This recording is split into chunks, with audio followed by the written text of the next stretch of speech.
Hello everyone, welcome to युक्ति professional classes. इस video में हम लेबर लॉ के इंडस्ट्रियल डिस्प्यूट एक्ट के एमसीक्यूज देख रहे हैं। अगर आपने मेरे चैनल को सब्सक्राइब नहीं किया है तो मेरे चैनल को सब्सक्राइब शेयर एंड लाइक ज़रूर करिए।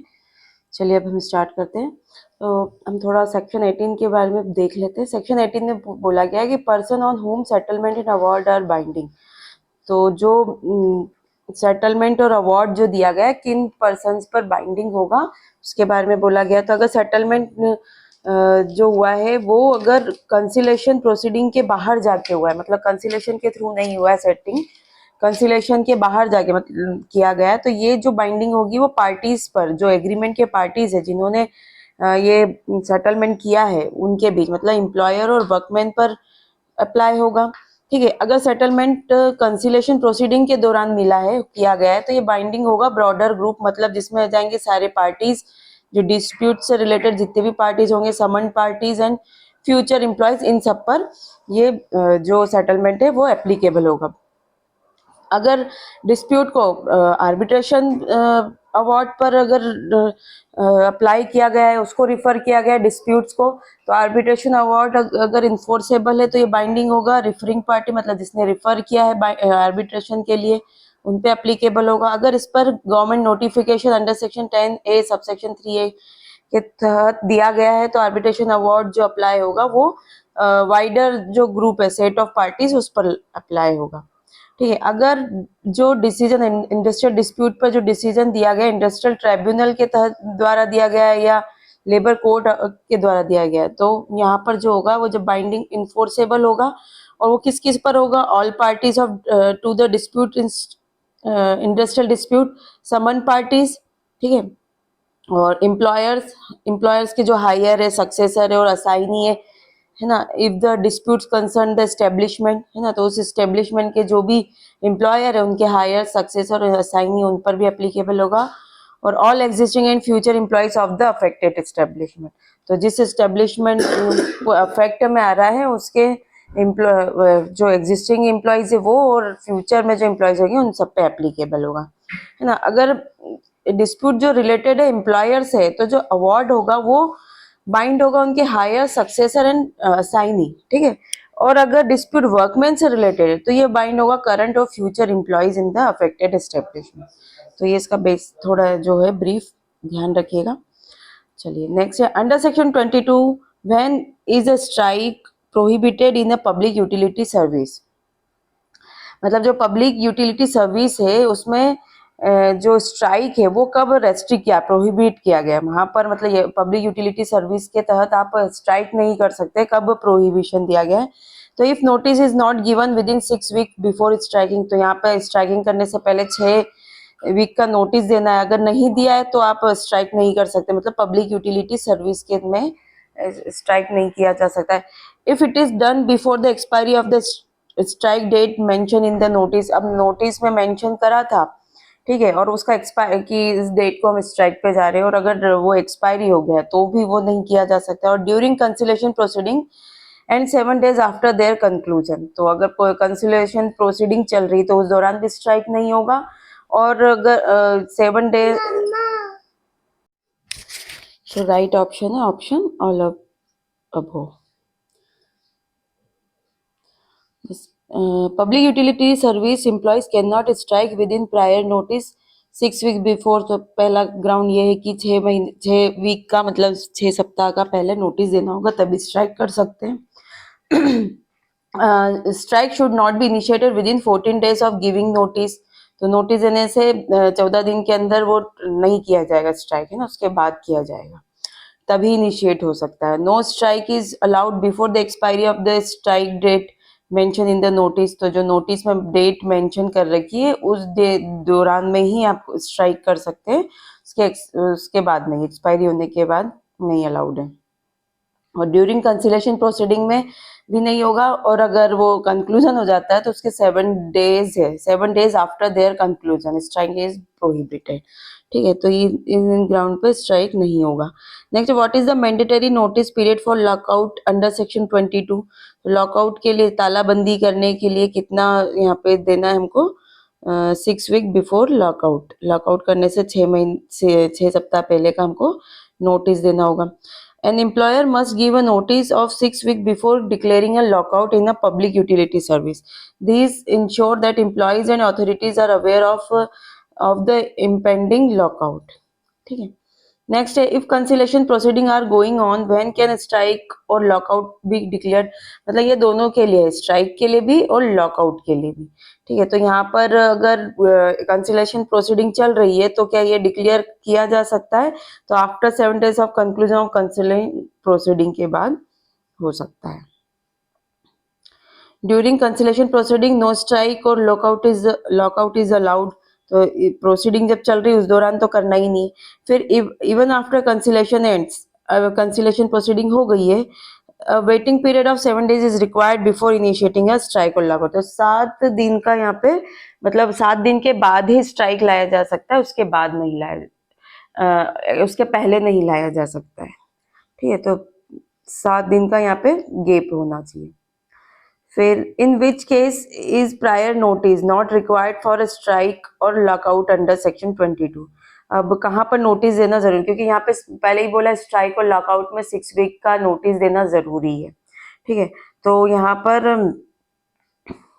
कब नोटिस नहीं देना है, प्रायर नोटिस तो कब देना है? इफ अनदर स्ट्राइक और lockout is already in effect in the same public utility service. अगर ऑलरेडी चल रहा है लॉकआउट या स्ट्राइक इफेक्ट में है ऐसी सर्विस, जो पब्लिक यूटिलिटी सर्विस है वहां पे, तो वहां पे जब दूसरा भी करना है तो वहां नोटिस देने की जरूरत नहीं है। इफ अ स्ट्राइक और lockout is already on going no fresh notice is required.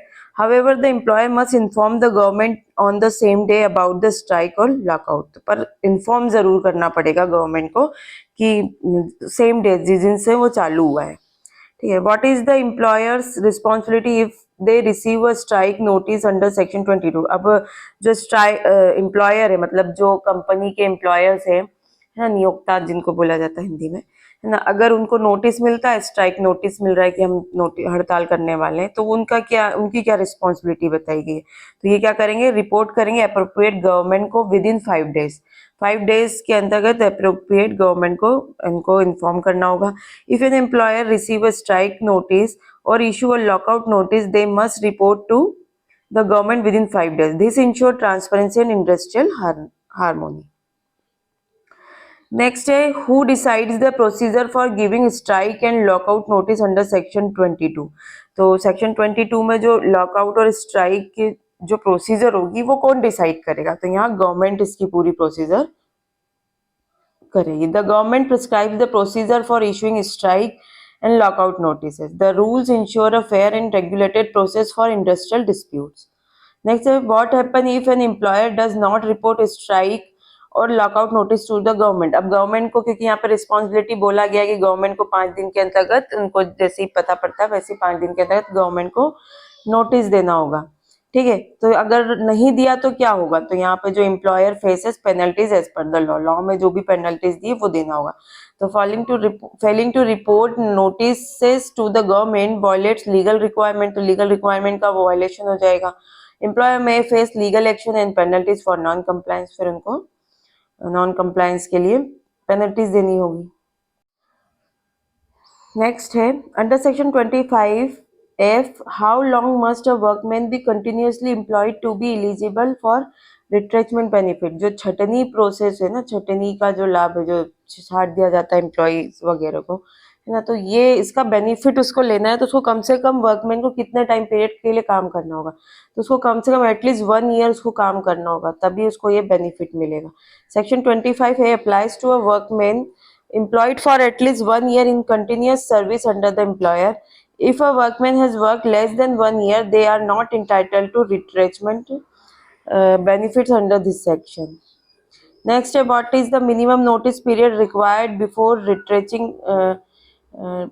a workman under section 25 है? अब कितना, मतलब अगर उसको बाहर कर रहे, छटनी की जा रही, तो कम से कम कितने टाइम का मिनिमम नोटिस देना होगा? तो 1 month नोटिस देना जरूरी होगा। An employer must give a 1 month written notice specifying the reason for retrenchment। तो 1 महीने का उसको मतलब नोटिस देना होगा और उसमें रीजन बताना होगा उसके छटनी का। If no notice is given, the employer must pay wages in lieu of the notice period. तो अगर नोटिस नहीं दिया गया है तो जो नोटिस पीरियड है उसके लिए उसको वेजेस देना होगा।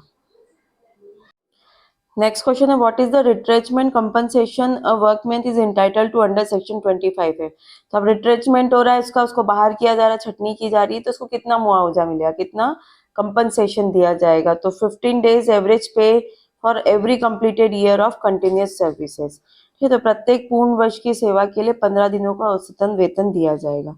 अ workman must be paid compensation equal to 15 days average pay for every completed year of services. If the service period exceeds 6 months, it is considered a full year for compensation. अगर जो service period उसने 6 महीने का उसने से ज्यादा का है तो वहां पर क्या होगा, कंसिडर किया जाएगा full year for compensation. Next है to whom must the employer send a retrenchment notice under section 25F। अब किसको नोटिस भेजा जाएगा, तो अप्रोप्रिएट गवर्नमेंट को या फिर स्पेसिफाइड अथॉरिटी को भी ये नोटिस देना होगा कि उन्होंने रिट्रेटमेंट किया। The employer must inform the appropriate government or any other authority notified by the government in the official gazette about the retrenchment. If an employer fails to comply with section 25A, what happened to the retrenchment? ना, अगर employer ने section 25A का comply नहीं किया तो फिर retrenchment का क्या होगा, तो वो क्या हो जाएगा, रिट्रेचमेंट जो हो जाएगा वो इलीगल हो जाएगा एंड वॉइड हो जाएगा। If an employer does not follow the conditions of section 25A, the retrenchment becomes invalid. The workman must be reinstated with full back wages as per the court decision. तो वापस से उसको रख लिया जाएगा और पूरा उसको वेजेस दिया जाएगा। Which of the following is not a requirement under section 25A, क्या जरूरत नहीं है, तो employer must get approval from the workman. Approval लेने की जरूरत नहीं है रिट्रेचमेंट के लिए। तो 1 मंथ नोटिस देना ये जरूरी है ना, या फिर वेजेस दो उसके नोटिस के बदले में। 15 डेज एवरेज पे पर ईयर एज कंपनसेशन देना जरूरी। Employ must notify the government. तो ये 3 रिक्वायरमेंट तो जरूरी है, लेकिन वर्कर की जो है परमिशन लेना, अप्रूवल लेना यहाँ जरूरी नहीं है।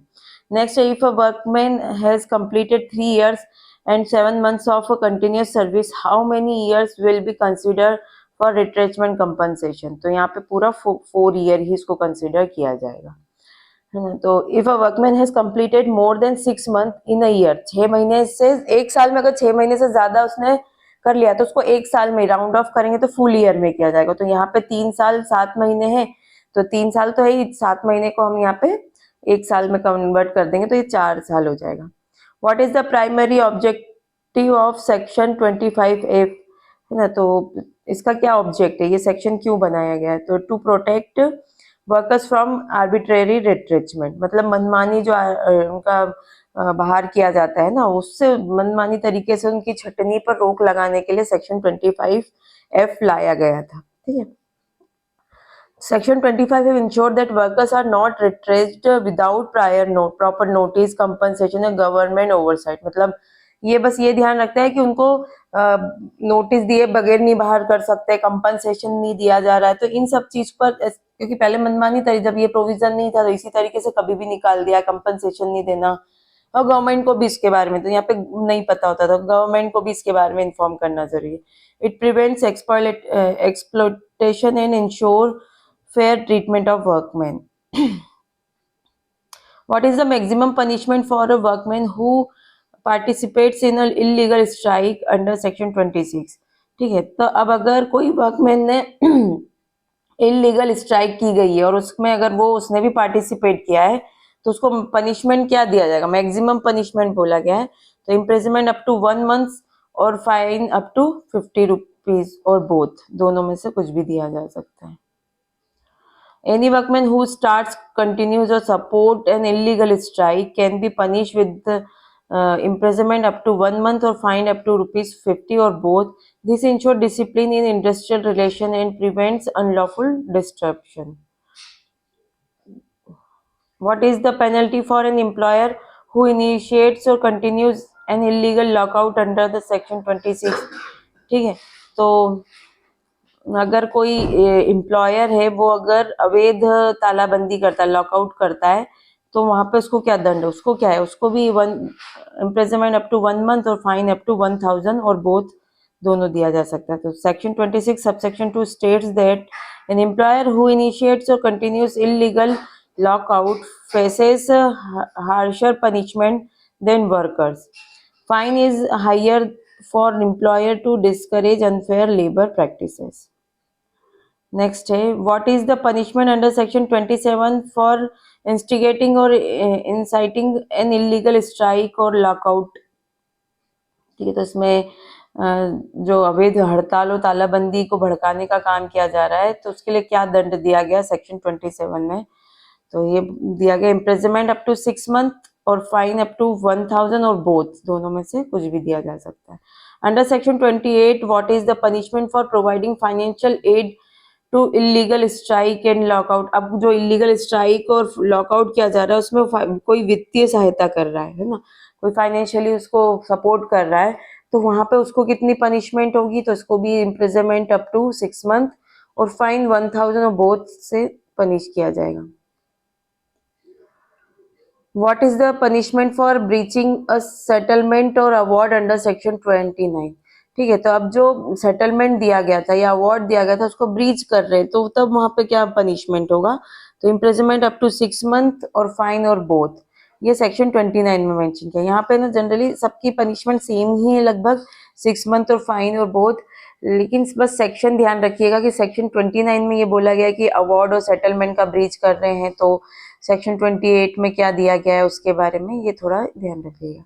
If an employer continues a breach a settlement or award after being convicted, what additional fine can be impose per day. अगर फिर भी मतलब उसका कंटिन्यूस वायलेशन हो रहा है अवार्ड और सेटलमेंट का, तो फिर कितना यहाँ पर मतलब जो उसको कन्विक्शन मिल गया है एम्प्लॉयर को और उसके बाद भी कंटिन्यूस उसका वायलेशन हो रहा है, तो फिर यहाँ पे पर डे 200 पर डे यहाँ पे पनिशमेंट देना होगा। ठीक है, तो यहाँ पे ध्यान रख लीजिए, इलीगल स्ट्राइक अगर की जा रही है तो सेक्शन 26 में मेंशन किया है 1 मंथ जेल और 50 रुपीज फाइन और बोथ। तो ये वर्कमैन के लिए कि वर्कमैन अगर कर रहा है, अगर इलीगल लॉकआउट एम्प्लॉयर करता है तो सेक्शन 26 सबसेक्शन 2 में 1 मंथ जेल और 1000 फाइन और बोथ दिया गया है। फिर इलीगल स्ट्राइक या स्ट्राइक्स या लॉकआउट को इंस्टिगेट कोई कर रहा है तो सेक्शन 27 में 6 मंथ जेल और 1000 फाइन और बोथ है। फाइनेंशियल एड दिया जा रहा है इलीगल स्ट्राइक को लॉकआउट को, तो सेक्शन 28 6 मंथ जेल और फाइन और 1000 फाइन और बोथ। और breach of settlement or award है सेक्शन 29, तो यहाँ पे भी सेम वही पनिशमेंट है। और कंटिन्यूस ब्रीच किया जा रहा है तो 200 पर डे कंटिन्यूस ब्रीच होगा।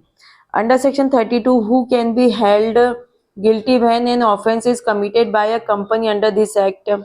अगर कंपनी द्वारा कोई ऑफेंस होता है तो वहां पे कौन दोषी ठहराया जाएगा, तो यहाँ उसके एवरी डायरेक्टर होंगे, मैनेजर होंगे, सेक्रेटरी, एजेंट और ऑफिसर कंसर्न विथ मैनेजमेंट, है ना, तो इनमें से ये सब लाइबल होंगे। तो section 32 if an offences is committed by a company all individuals involved in management such as director, manager, secretary or agent will be held guilty unless they prove that the offense was committed without their knowledge or consent, है ना। तो यहाँ पे उनको prove करना पड़ेगा, guilty तो ये सब होंगे, लेकिन अगर वो प्रूव कर देते हैं कि जब ऑफेंस हुआ था तो वो उनके नॉलेज में नहीं था या फिर उनके कंसेंट के बिना किया गया, तो फिर यहाँ पे वो लाइबल नहीं माने जाएंगे।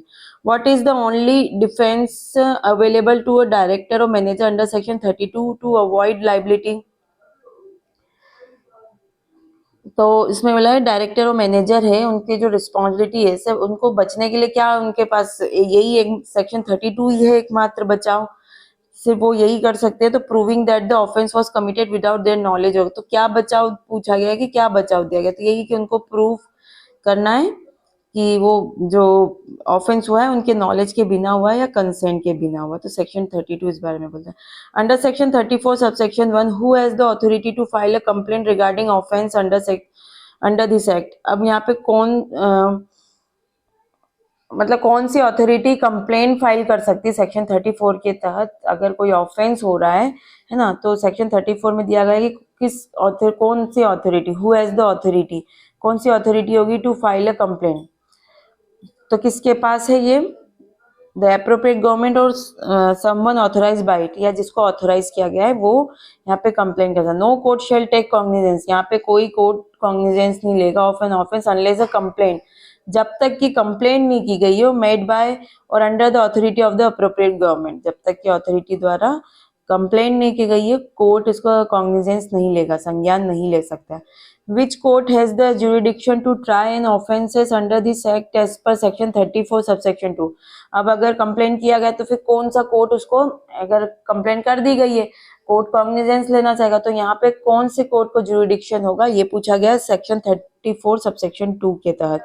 तो यहाँ पे हम मेट्रोपोलियन मजिस्ट्रेट और judicial magistrate of the first class, जो महानगरीय मजिस्ट्रेट है और प्रथम श्रेणी न्यायिक मजिस्ट्रेट है, ये कॉग्निजेंस ले सकते हैं सेक्शन 34 सबसेक्शन 2 के तहत। नेक्स्ट है केस है Bangalore water supply and sewerage board versus A Rajappa के केस में सुप्रीम कोर्ट ने इंडस्ट्री को किस प्रकार से परिभाषित किया गया है ना। तो यहाँ पे इंडस्ट्री जो, how did the supreme court define industry, industry को कैसे किया गया है, तो यहाँ पे जो डिफाइन किया गया है ऑल ऑर्गेनाइज इकोनॉमिक एक्टिविटीज, जो सभी आर्थिक गतिविधियां जो संगठित रूप से चलाई जाती है वो सब इंडस्ट्रीज कहलाते हैं। इस केस में ये डिसाइड किया गया था।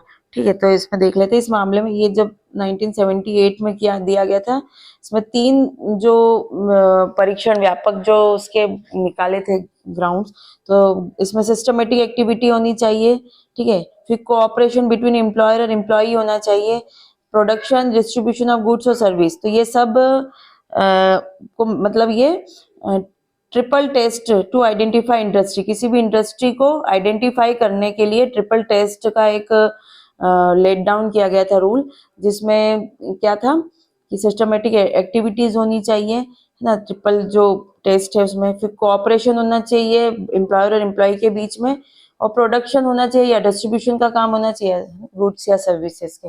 तो ऐसी अगर कोई 3 ग्राउंड्स है तो ये इंडस्ट्री माना जाएगा। Workman of Indian standard institute versus Indian standards institution 1975 में जो मामला था उसमें कोर्ट ने क्या निर्णय दिया, तो what did the court decide, court ने क्या डिसाइड किया कि government bodies can be industries if engage in economic activities. तो यहाँ पे ये बोला गया कि गवर्नमेंट बॉडी जो है वो इंडस्ट्री हो सकती है अगर वो इकोनॉमिक एक्टिविटी आर्थिक गतिविधियों में संलग्न है। तो कोर्ट ने कहा कि यदि कोई सरकारी संस्था व्यावसायिक गतिविधि में लगी हुई है तो वो इंडस्ट्री के रूप में माना जाएगा। नेक्स्ट है दीमाकुची टी स्टेट वर्सेस वर्कमैन 1958 के केस में वर्कमैन की परिभाषा को कैसे स्पष्ट किया। तो यहाँ पे वर्कमैन के तहत कौन आएगा, तो कोई भी व्यक्ति जो मजदूरी पर काम करता है, वर्कमैन में आएगा any person working for wages is a workman कहलाता है। तो इस केस में इस तरीके से डिफाइन किया गया। The court rule that the workman includes any person engage in wage based employment not just those in production, सिर्फ उत्पादन के अलावा अन्य सहायक कार्य कर रहा हो, मतलब वो वेजेस पर बेस्ड हो। Express Newspaper Limited versus Union of India 1958 के केस में which right was protected by the court, कौन से राइट को प्रोटेक्ट किया गया था। ठीक है, तो यहाँ पर जो प्रोटेक्ट किया गया था freedom to carry on business under article 19 sub clause 1 ना, सब आर्टिकल 1 क्लॉज जी के तहत इस जो ये राइट है फंडामेंटल राइट, इसको प्रोटेक्ट किया गया था इस केस के तहत। नेक्स्ट है Rajasthan state road transport corporation versus Krishnakant के केस में what did the supreme court clarify, court ने क्या क्लेरिफाई किया था, तो उन्होंने क्लेरिफाई किया था industrial disputes should be resolve by industrial tribunals only, मतलब जो इंडस्ट्रियल डिस्प्यूट्स है ना वो इंडस्ट्रियल डिस्प्यूट ट्राइब्यूनल द्वारा ही रिजॉल्व किया जाना चाहिए। So the Supreme Court ruled that industrial disputes should be resolved by industrial tribunals and not by civil court. Civil court द्वारा नहीं होना चाहिए, industrial tribunal द्वारा होना चाहिए। नेक्स्ट है management of Safdarjung hospital versus Kuldeep Singh के केस में सुप्रीम कोर्ट ने क्या डिसाइड किया है, तो यहाँ पर जो डिसाइड हुआ था कि hospitals can be industries if they are engage in commercial activities, अगर वो कमर्शियल एक्टिविटीज में है तो उसे भी इंडस्ट्रीज कहा जा सकता है।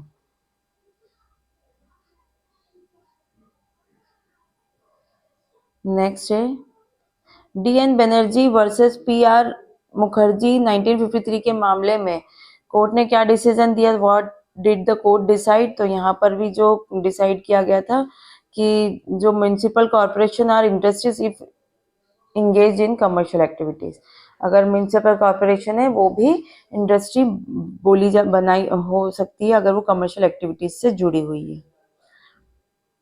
Workman versus Firestone tyre and rubber company 1973 के मामले में विच provision was applied by the court, कौन सा प्रोविजन अप्लाई किया गया था कोर्ट द्वारा? तो section 25A, compensation for retrenchment is mandatory. इस केस में सुप्रीम कोर्ट ने स्पष्ट किया था कि धारा 25F के तहत छटनी के लिए उचित मुआवजा अनिवार्य है। Next, Hindustan antibiotics limited versus workman 1967 के मामले में विच प्रोविजन वाज एक्सप्लेन, तो वहां पर भी कौन सा प्रोविजन लिया गया था? तो वहां पे भी था सेक्शन 25C, जिसमें दिया था ले ऑफ कंपनसेशन के बारे में दिया गया था। The court ruled that if a worker is laid off they are entitled to compensation under section 25C। ठीक है, चलिए आज के लिए इतना ही, मिलते हैं हम नेक्स्ट वीडियो में। Thank you.